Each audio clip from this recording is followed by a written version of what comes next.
Hello दोस्तों, कैसे हो आप? आपका स्वागत है अपने परिवार नौकरी बाज़ार में। और आज जो हम चर्चा करने वाले हैं वो यूपी ट्रिपल एससी की मोस्ट इम्पोर्टेंट वैकेंसी, जो लेखपाल की मैं 50 बार आपसे बोल चुका हूँ पिछली बार भी, कि सबसे मोस्ट इम्पोर्टेंट भर्ती जो इस टाइम यूपी ट्रिपल एससी चला रही है और जो चाहती है कि उसको जल्दी से पूरा करें, वो लेखपाल है, जिसकी शॉर्ट लिस्टिंग बहुत जल्दी जारी कर दी गई है। आपको पता है कि पैट की कट ऑफ इसमें दे दी गई है, शॉर्ट लिस्टिंग जारी कर दी गई है। जिन जिन बच्चों का इसमें हो गया है उनको बहुत बहुत मुबारक हो, और जिनका नहीं हुआ है उनके लिए आगे उनको क्या करना है उसके बारे में भी चर्चा करेंगे। और दूसरी बात, जब एग्ज़ाम जो है इसका, वो जो मेंस एग्ज़ाम है वो कब तक हो जाएगा उसके बारे में भी चर्चा करेंगे। पैट की कट ऑफ मैंने जितना बोला था आपके उतनी ही गई है लगभग। मैं मुझे लग रहा था कि ये 4-4.5 लाख बच्चे लगभग, मुझे लग रहा था कि इतने क्वालिफाई करेंगे, लेकिन इन्होंने वही 40-42 गुना बच्चे ही क्वालिफाई किए हैं, और उसकी वजह से जो है पैट की कट ऑफ 55 पे लगी है। ठीक है, तो इसके बारे में भी चर्चा करेंगे। और लेखपाल की तैयारी में जितने भी बच्चे लगे हुए हैं उनको अब आगे क्या करना चाहिए, तैयारी कहाँ से करनी चाहिए, उसके बारे में चर्चा करेंगे। तो चलिए हम पहले देख लेते हैं।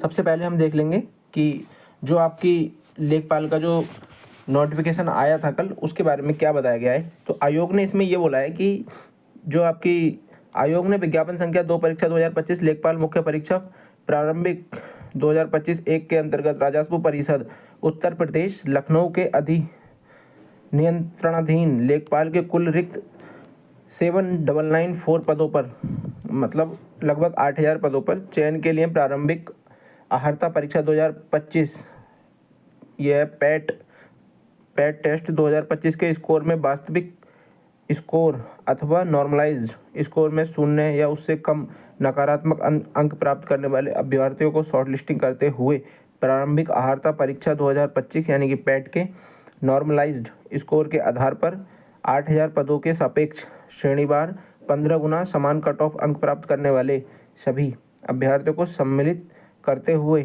के अनुसार 3,66,712 अभ्यर्थियों के परिणाम एवं कट ऑफ अंक को मान्य आयोग द्वारा मुख्य परीक्षा हेतु अनुमोदित किया गया है। देखो, इन्होंने क्या कहा है कि जो हमारे बच्चे हैं ना, उसमें हमने कितने क्वालिफाई करे हैं, 3,66,712। मुझे उम्मीद थी कि लगभग ये 4.5 से मतलब ऊपर ही बच्चे पास करेंगे, पर कोई बात नहीं, जिन बच्चों का हो गया है उनको बहुत बहुत मुबारक हो। और जिन बच्चों का नहीं हुआ है उनके लिए बस इतना ही कहना चाहूँगा कि भाई अपनी नेक्स्ट तैयारी जो भी आप लगे हुए हो, इतनी वैकेंसी है उसमें लग जाओ। रेलवे है, एसएससी है, आपके अदरवाइज जितने भी एग्ज़ाम है, यूपी पुलिस के बहुत सारे एग्ज़ाम अभी, जैसे कि एसआई पढ़ा है, कांस्टेबल पढ़ा है, होमगार्ड पढ़ा है, तो उनके लिए आप तैयारी करो, जीत लगा के तैयारी करो। आने वाली जो यूपी ट्रिपल एससी की नेक्स्ट वैकेंसी है वो होगी जूनियर असिस्टेंट, लगभग 5000 पदों के समथिंग आएगी। 4500 को सुनने में आ रहा है कि 4500 पदों पर वैकेंसी निकालेंगे, लेकिन वो मैं मानता हूँ कि 5000 को आप मान के चलो, हो सकता है उसमें 4000 हो जाए, 5500 हो जाए, 4500 हो जाए, तो आप लमसम पकड़ के चलो कि 5000 पदों पे आपकी वैकेंसी आने वाली है। जो नई UP triple SC junior assistant की भर्ती आने वाली है उसकी तैयारी आप लगा के चलो। ठीक है, उसमें आप शॉर्ट लिस्टिंग हो जाओगे, क्योंकि वहाँ पे जो है कंपटीशन कम रहेगा थोड़ा सा लेखपाल के मुकाबले में, ये आप भी जानते हो। और ये जितने भी लोग एग्ज़ाम की तैयारी कर रहे हैं लेखपाल के, वो भी जानते हैं कि जूनियर असिस्टेंट में अभी प्रेजेंट टाइम में जो कॉम्पिटिशन है वो आपका थोड़ा कम हो जाएगा। ठीक है, क्योंकि इसमें से जब जूनियर असिस्टेंट की जब आएगी ना आपकी शॉर्ट लिस्टिंग, उस टाइम पे बहुत सारे बच्चे अदर वैकेंसी में सेलेक्टेड हो चुके होंगे। जैसे लेखपाल के ये लगभग 8000 पद हैं, 7994 पद हैं। ठीक है, तो इन पदों के भी बच्चे चले जाएंगे। दूसरे जो अभी पीछे वैकेंसी चल रही है, जैसे 3284 चल रही है, जो 81 हो गई है, 3281, और जो जूनियर असिस्टेंट की 5512 चल रही है, जो 5370 हो गई है, अब तो 69 हो गई है, क्योंकि एक वैकेंसी और कम कर दी गई है उसमें। तो ऐसे जो पद हैं ना बहुत सारे, जैसे एजीटी है, 3446 वैकेंसी है उसमें, और भी बहुत सारे बीपीओ की वैकेंसी हैं। अदरवाइज जितनी भी वैकेंसी हैं, अगर आपकी वो सारी कंप्लीट हो गई, स्टेनो है 1224, तो वो सब आपको 333 है। तो ये बहुत सारी वैकेंसियां हैं जो आपकी कंप्लीट हो जाएंगी। मुझे लगता है कि कम से कम 20 से 25 हज़ार वैकेंसी यहाँ से यूपी ट्रिपल एससी आयोग से बच्चे सेलेक्ट हो जाएंगे। तो उन बच्चों की जगह जब जो बच्चे बचेंगे उन्हीं को मौका मिलना है, वही एग्ज़ाम देंगे, क्योंकि जो बच्चा लेखपाल में सेलेक्ट हो जाएगा वो जूनियर असिस्टेंट का एग्ज़ाम देने नहीं जाएगा। वो चीज़ अलग है कि 2-4 बच्चे ऐसे होते हैं खुदगर्ज टाइप के जो देते हैं, पर उनको नहीं करना चाहिए ऐसा। ठीक है, क्योंकि दूसरे आपके भाई बहन हैं जिनको आपको तैयारी अगर आप करते रहेंगे, लगातार आप एग्ज़ाम निकालते रहेंगे, आपने एक बार जॉब ले लिया उसके बाद भी आप एग्ज़ाम दे रहे हैं, तो आप दूसरों का भविष्य ख़राब कर रहे हैं और कुछ नहीं कर रहे हैं। या अपने अंदर की जो एक वो होती है ना, ईर्ष्या टाइप की जो चीज़ें होती हैं, उनको आप जो है ना खाली अपना दूसरे के ऊपर निकाल रहे हैं, और वो कोई गैर नहीं है, वो आपका कोई भाई बंधु बच्चा, ये मतलब इस तरीके से है। कल को उसके भी बच्चे होंगे, उसके भी चीज़ें रहेंगी उसके साथ में, वो भी कल को जो है आपके बच्चे होंगे तो वो भी नंबर काटता रहेगा, तो आपके बच्चे भी ऐसे ही धक्का खाते रहेंगे। तो इसलिए अपनों के लिए कुछ चीज़ों को त्याग करना पड़ता है।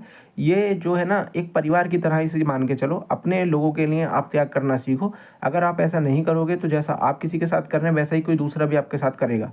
इसलिए भाई मेरी हर किसी से एक ही रिक्वेस्ट है, जिसका अगर कहीं और सिलेक्शन हो चुका है वो कृपया करके दूसरे एग्ज़ामों को ख़राब ना करके, उस वैकेंसी को ख़राब ना करके, आप अगर ये सोचते हैं ना कि मैं टाइपिंग देने नहीं जाऊँगा तो वैकेंसी मेरी तो कोई बात नहीं है, नंबर नहीं है, मैं टाइपिंग देने नहीं जाऊँगा, पेपर दे दूँगा।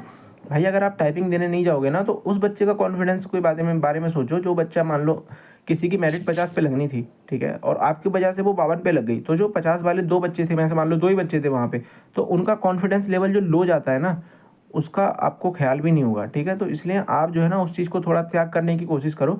आपके अगर आपके खातिर 2 बच्चे भी उसमें वैकेंसी में आते हैं ना, तो उनका कॉन्फिडेंस लेवल बूस्ट होता है, और वही जो है ना उनका आने वाले टाइम में जितनी वैकेंसी होती है उसमें एग्ज़ाम निकलवाता है। तो इस चीज़ को आप थोड़ा समझिए। आज किसी के लिए आप करेंगे तो कोई कल को आपके लिए भी करेगा, और ये सब चीज़ें करने से आपसे ही स्टार्ट होंगी। अगर आप नहीं करोगे तो कोई भी नहीं करेगा, ठीक है। तो मैं आपको ये बोल रहा था कि इसमें जो है 3,66,712 अभ्यर्थी जो है शॉर्ट लिस्टिंग किए गए हैं। इसकी कट ऑफ जान लेते हैं कितनी है, और जो इसकी एग्ज़ाम डेट है वो भी जानेंगे हम, ठीक है, कि एग्ज़ाम कब तक हो जाएगा इसका। इसका आगे देख लेते हैं हम। तो इसकी जो यूआर की कट ऑफ, मतलब 4 कट ऑफ इसमें सेम ही जाती हैं, आपको पता है। तो इसमें जो आर्थिक रूप से ईडब्ल्यूएस की, यूआर की और ओबीसी की और एससी की जो 3-4 कट ऑफ हैं, ये देखो आप, यूआर की आ गई, फिर एससी की आ गई, फिर ये ओबीसी की आ गई, और फिर ईडब्ल्यूएस की आ गई। तो ये जो 4 कट ऑफ हैं ये तो 55.12 पे गई हैं। ये सेम कट ऑफ लग रही है पिछली कई वैकेंसियों से, तो इसमें ज़्यादा सोचना नहीं था, ये सबको ही पता था कि सेम ही जाएगी, ठीक है। जो इसमें एसटी की कट ऑफ है वो गई है आपकी 47.50, यानी कि 47.50, ठीक है। अन्य जो लड़कियों का है वो भी समथिंग यही है, 55.12 यही समथिंग गई है, ठीक है। तो वो ज़्यादा सोचना नहीं है। महिलाओं के लिए भी जो है उनको भी जो है इसमें 55.12 पे ही क्वालिफाई किया गया है। तो आप ज़्यादा ना सोच के, जो भी अब बच्चे तैयारी कर रहे हैं लेखपाल की, उनसे मेरी एक ही हम्बल रिक्वेस्ट है कि जो भी आपने पूरा सिलेबस अगर पढ़ रखा है तो बहुत अच्छी बात है। और अगर आपको ये लग रहा था कि मेरा नहीं होगा और इसमें हो गया है, क्योंकि बच्चे बहुत सारे जो बड़े बड़े एजुकेशन आपके हब हैं ना, बहुत सारे जो सेंटर हैं, उन्होंने आपकी मेरिट जो है 60 प्लस पहुंचा रखी थी। 65 वाले से नीचे का तो सिलेक्शन ही नहीं होगा इसमें। भाई हमने कहा कि ऐसा नहीं हो सकता कि इतने ज़्यादा नंबर वाले ही बच्चे सिर्फ लेखपाल का जो है अप्लाई करेंगे। ऊपर जो जिनके नंबर अच्छे हैं वो ज़रूरी थोड़ा ना है कि लेखपाल के लिए ही अप्लाई करेंगे। हो सकता है उन्होंने किसी और वैकेंसी के लिए, लोअर पीसीएस वाले कितने बच्चे बैठे थे इसमें, आरओ एआरओ वाले कितने बच्चे बैठे थे, जो बच्चे पीसीएस की तैयारी करते हैं उन्होंने नहीं भरा होगा यार। वो पीसीएस स्टेट पीसीएस की करते हैं या यूपी पीसीएस की कर लेते हैं, उनका मतलब नहीं है इस वैकेंसी से। तो इसलिए जो है इसकी मेरिट मुझे लगता है कि इतनी ही जानी थी, ठीक है। और अगर बच्चे और अगर 4 लाख के समथिंग इसमें ये सेलेक्ट कर लेते एग्ज़ाम देने के लिए, जबकि ये गलत हुआ उन बच्चों के साथ जिन्हें एग्ज़ाम देने नहीं मिलेगा, क्योंकि आयोग का काम है ज़्यादा से ज़्यादा बच्चों को एग्जामिनेशन में बैठाना। अब उनका नंबर आएगा या नहीं आएगा ये आयोग पहले से डिसाइड ना करे। कॉमन कट ऑफ के लिए बच्चों ने बोला था, बहुत सारे बच्चों ने, पर कॉमन कट ऑफ जो है उसमें जा नहीं पाई। और मैं पहले भी आपको बोल चुका था कि कॉमन कट ऑफ के लिए आयोग ने मना कर दिया है। सचिव जी से जो चर्चा हुई थी उन्होंने भी मना कर दिया था कि कॉमन कट ऑफ इसमें नहीं जाएगी, आप कुछ भी कर लीजिए। अब जो है प्रेजेंट टाइम में जो कंडीशन है वो ये है कि आप जो भी बच्चे जिसमें सेलेक्ट हो गए हैं, जिनका पैट में शॉर्ट लिस्टिंग हो गई है पैट के नंबर के आधार पे, और उनके नंबर 55.12 से प्लस हैं या 12 हैं, तो उनका शॉर्ट लिस्टिंग हो गया है। आप आंखें बंद करके आप ये मत सोचिए कि कोई 90 वाला है, यार मैं तो 55 वाला हूँ तो मैं उसकी कैसे कंपटीशन कर सकता हूँ। भाई देखो, पैट का एग्ज़ाम अलग होता है, लेखपाल का एग्ज़ाम अलग होता है। दोनों एग्ज़ामों में टाइम का जो डिस्टेंस है कम से कम 5 से 6 महीने है, ठीक है। पैट का एग्ज़ाम जो हुआ था और उसके बाद में जो लेखपाल का एग्ज़ाम होगा 7-8 महीने बाद होने वाला है, ठीक है। तो उसमें जो टाइम का डिस्टेंस होता है ना, उस टाइम पे कितने बच्चे ऐसे होते हैं जिनकी तैयारी पीक पे होती है, और आने वाले टाइम में जब लेखपाल का एग्ज़ाम होगा तो उस टाइम के पे उनकी जो तैयारी होगी वो थोड़ी सी डिस्ट्रॉयड हो जाएगी। वजह ये होती है कि कई सारी घर की प्रॉब्लम हो जाती हैं, कुछ बच्चे उस पर उस तरीके से ध्यान नहीं दे पाते, भाई अपने सिलेबस को कवर नहीं कर पाते, बहुत सारी चीज़ें हो सकती हैं। तो आप अगर आज भी लगेंगे तो आपका आज भी उम्मीद है कि आप लेखपाल निकाल सकते हैं। तो मेरी हर किसी जो भी स्टूडेंट मेरी वीडियो देख रहा है, मेरी हर किसी से यही रिक्वेस्ट है कि अगर आप सेलेक्टेड हो गए हैं, शॉर्ट लिस्टिंग आपकी आ गई है, तो आप आंखें बंद करके लेखपाल की तैयारी करिए। बहुत वैकेंसी है, 8,000 पद जो होते हैं वो बहुत कम नहीं होते, बहुत ज़्यादा पद होते हैं। और ये यूपी ट्रिपल एससी में सबसे ज़्यादा वैकेंसियाँ जो आ रही हैं लेखपाल के अंदर ही आ रही हैं, तो इस पे आपका फोकस करना बहुत ज़रूरी है। इस बार सिलेबस चेंज किया गया है, उसका अकॉर्डिंग टू सिलेबस आप ये इस चीज़ को समझ सकते हैं कि अगर सिलेबस चेंज हुआ है तो हर बच्चा जो नया हो या पुराना हो या जिसकी तैयारी ज़्यादा हो या कम हो, वो बच्चा सेम हो जाता है। इसमें इस बार मैथ नहीं पूछा गया है, ज़्यादातर जीएस के टॉपिक आपको उठाए गए हैं, तो आप उन टॉपिकों को जो है अपने स्ट्रॉन्ग करिए, चीज़ों को अच्छे से रिलेट करिए, पढ़िए, किताबों को ज़्यादा ध्यान दीजिए। किताबें ऐसा है ना, आप अगर एज ए यूट्यूब पे ऑनलाइन क्लास ले लिया, उसके बाद में अगर आपने किताब नहीं पढ़ी या नोट्स नहीं पढ़े, सबसे मोस्ट इम्पोर्टेंट चीज़ अगर आपको नंबर निकालना है अपना, किसी भी वैकेंसी की बात कर रहा हूँ मैं, तो रिवीजन। आपके जो नोट्स बने हुए हैं उनका रिवीजन करिए। सुबह से शाम तक पहले अपने नोट्स कंप्लीट कर लो, क्योंकि एग्ज़ाम में अभी टाइम है, एकदम से एग्ज़ाम नहीं होगा। मेरा मानना है कि अभी ये मतलब मई के समथिंग में एग्ज़ाम होगा आपका, मतलब 2-3 महीने आपके पास इसमें मिल जाएंगे। मई जून के समथिंग मैं मानता हूँ कि एग्ज़ाम होगा। उससे पहले आयोग नहीं करा पाएगा, क्योंकि बहुत सारी प्रक्रियाएँ टीबी वगैरह की हैं। एग्ज़ाम तो आयोग के पास एक यही बचा है, लेकिन ले दे के बात यह है कि और बहुत सारी वैकेंसी क्लियर करनी है। मैं वो बताऊँगा उसका कारण क्या है, देखो, ठीक है। अब ये मैंने आपको 2-4 दिन पहले ही बताया कि आयोगों की जो भर्तियां हैं वो रोस्टर से होंगी, यानी कि जो उसमें आयोग की जो भर्तियां हैं वो रोस्टर से होने वाली हैं। जल्दी से जल्दी भर्ती की प्रक्रिया समाप्त होने की कगार पर आ जाएगी, वरना आपको पता था कि सचिव जी ने यह बोला था कि होली के बाद जो अभी जूनियर असिस्टेंट 5512 का रिजल्ट आया है ना, उसमें ये बोला था कि हम इसकी प्रक्रिया होली के बाद स्टार्ट करेंगे। ये बात उन्होंने खुद अपनी ज़बान से बोली है, ठीक है, कि होली के बाद अपनी प्रक्रिया स्टार्ट करेंगे। लेकिन हुआ क्या, आयोग का दबाव आया, बच्चों ने एजीटी वाले बच्चों ने धरना दिया, आयोग को जो आयोग का नहीं सरकार का दबाव आया। सरकार ने वहाँ पे अपना एक नोटिस जारी कर दिया आयोग के द्वारा, आयोग को, कि भाई तुम जो है पहले वैकेंसियाँ पूरा करो। मुझे नहीं पता, मुझे जो विधानसभा के चुनाव हैं उनसे 4 महीने पहले सारी वैकेंसियाँ कंप्लीट चाहिए। तो इसलिए आयोग पे दबाव है।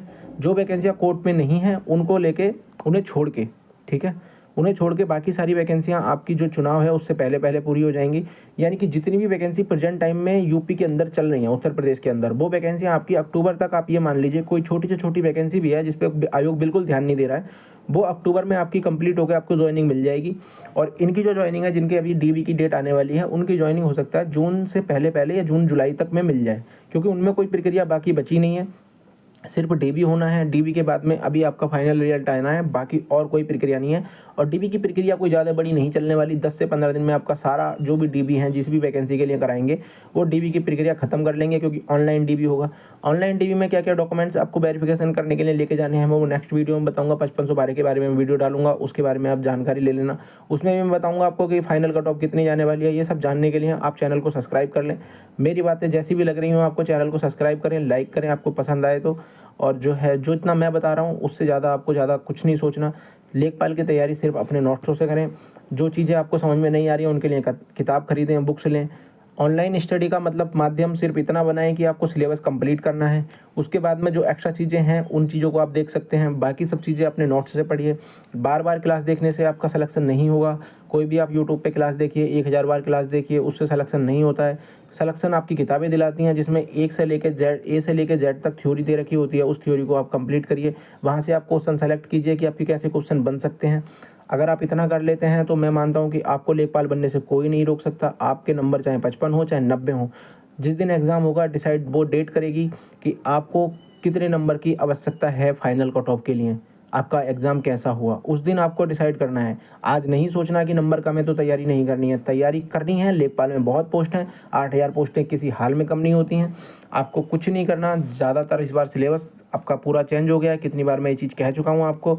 आप अपने पे ध्यान दीजिए, दूसरे के बारे में मत सोचिए कि दूसरे के इतने नंबर हैं। आपके साथ वाले लड़के होंगे, आपके नंबर 50 हैं, दूसरे के 80 हैं, तो आप सोच रहे हैं कि यार उसका कैसे, उसका हो जाएगा, मेरा नहीं होगा। भाई 80 वाले नंबर का हो या 55 वाले नंबर का हो, जिस दिन वो एग्ज़ाम में बैठेगा डिसाइड वो डे करेगा। वो 1 घंटा करेगा, वो 2 घंटे करेंगे, जिस टाइम पे वो एग्ज़ाम होगा।